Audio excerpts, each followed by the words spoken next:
speakers, and I only want to make 2 or 3 points. The first is the question that I've been asking myself for so many years. Why was I born in East St. Louis, Illinois? Why wasn't I born in Marquette Park? Do you know why I've asked that question? Because my mother was an immigrant to America from Lithuania. I know the answer now. The answer is when they came over in 1911, took the ship from Germany into the United States. Most Lithuanians came not through Ellis Island, but in those days through Baltimore. And when they got off the boat at Baltimore, the major railroad was the Baltimore and Ohio Railroad. It had 2 terminus points, 2 cities, St. Louis and Chicago. Most of Lithuanians got on the Chicago train, but my family got on the St. Louis train. And they ended up going to East St. Louis, where there were many Lithuanians. So I always grew up knowing that most Lithuanian American immigrants were up in Chicago. I never could understand why we weren't there. Now I know, because that railroad schedule.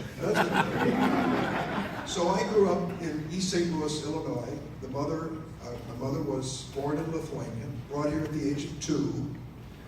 And I knew something of her background. We never learned the language and such. But many years later, I was able to bring her up to Marquette Park for the first time.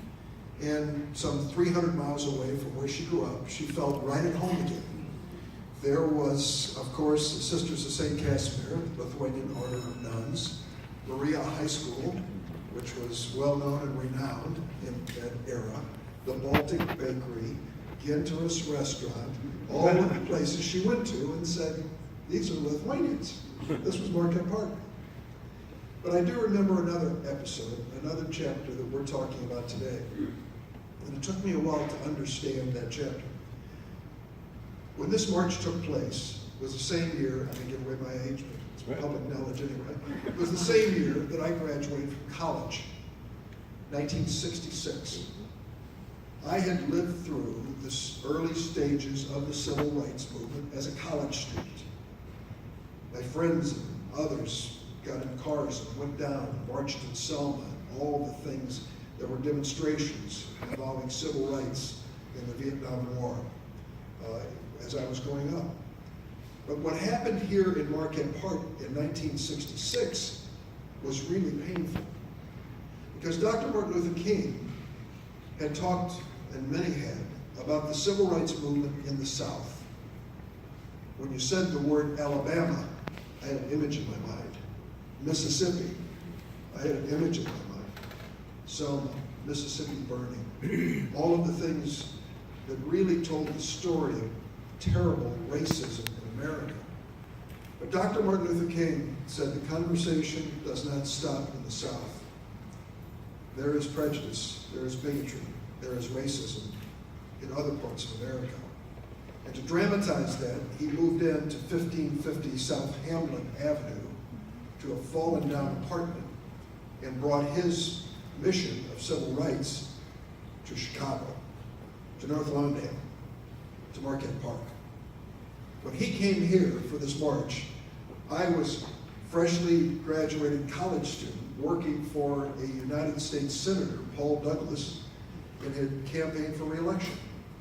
And when we heard that Dr. Martin Luther King was coming to Chicago, we thought, oh no, things are going to be terrible. They're going to break loose. It's going to be a lot of violence, and there's going to be a lot of demonstrations, and feelings will run high. Well, it happened. And it happened right out this door. And I remember it full well. I wasn't here. I was downstate at the time, but I remember it. I think about it in this context. Every year we have a celebration of Dr. Martin Luther King, the annual national holiday honoring Dr. Martin Luther King.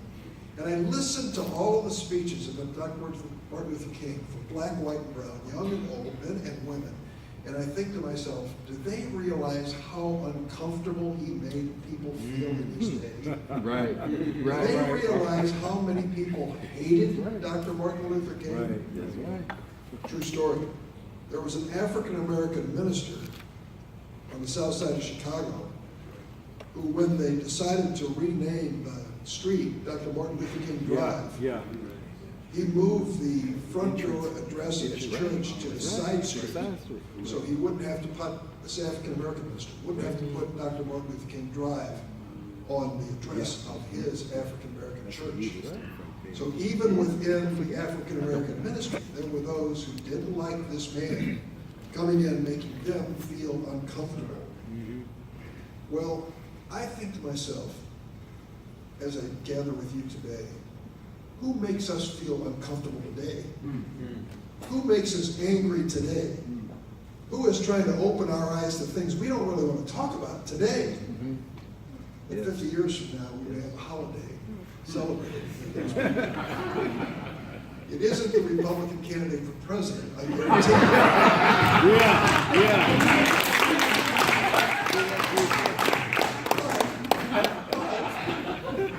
you. But it is people. Where's the gentleman who, this young man here handed me this? This is, I don't know who published this, but it's a story. It's a $3.4 trillion mistake.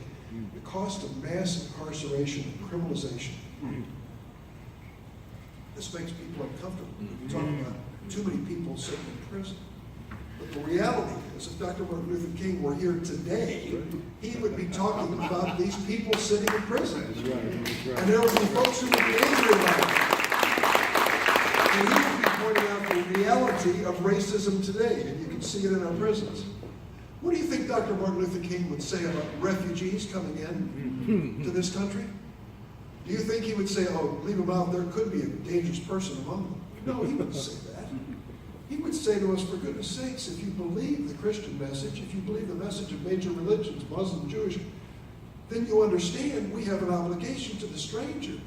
We have an obligation to the foreigner. We embrace them to prove who we are. That's what refugees are all about. So when I think about his challenge 50 years ago and translate it into the day, whether it is the modern racism that still takes place in America, or the prejudices we hear against people of the Muslim religion, or refugees coming from another country, I realize that there's still work to be done. What a great memorial. John Pittman Weber, Sonia, where'd you go? Sonia Henderson, thank you for your artistic expertise. I don't know if the gentleman, the mason who was out there with this is, thank you, sir, for your hard work and putting your effort into making such a beautiful memorial as well. And thanks to all who have gathered. And let me close by saying this. When I grew up in East St. Louis, Illinois, we were very, very diverse. There were those of us who were Catholics, and there were some other people called non-Catholics. That's all we know. My life has changed. My life has changed. I glory in being here today because of the diversity of people who've gathered in this room. At this synagogue, honoring the Ethiopian Hebrew congregation. Thank you, Rabbi, for your hospitality and letting us use this room. I glory in the fact that we have Muslims in attendance here, and we are proud that they are our fellow Americans. Yeah. And we are going to join them in making sure there won't be discrimination against others. We face this today. I glory in the fact that there are Catholics, Sisters of St. Casimir, thanks. Thanks for never giving up on Marquette Park. There was a time, and I remember it not that long ago, when the future of Holy Cross Hospital was in real doubt. And we knew that if it closed, there would be no place to turn for a mile or 2 miles or more for critical emergency services. And let me see if I can mix all kinds of metaphors here. Praise the Lord that Sinai Health Systems found the nuns of St. Casimir and Holy Cross and created the most amazing alliance of caring people. Mount Sinai Hospital, there was a day when it was in a Jewish neighborhood. But thank goodness the Jewish people, primarily the Jewish people of Chicago, never gave up on what's happening at Sinai. And thanks to their generosity, it continues today and has become part of a larger system of Holy Cross. Thanks for all that coming together. So I've come full circle to tell you the story about why I didn't grow up in Marquette Park, but why I'm honored to be here today to remember a march that made us all many feel very uncomfortable, as we were supposed to, and to remind us today to look for those uncomfortable issues, look for those painful issues, even the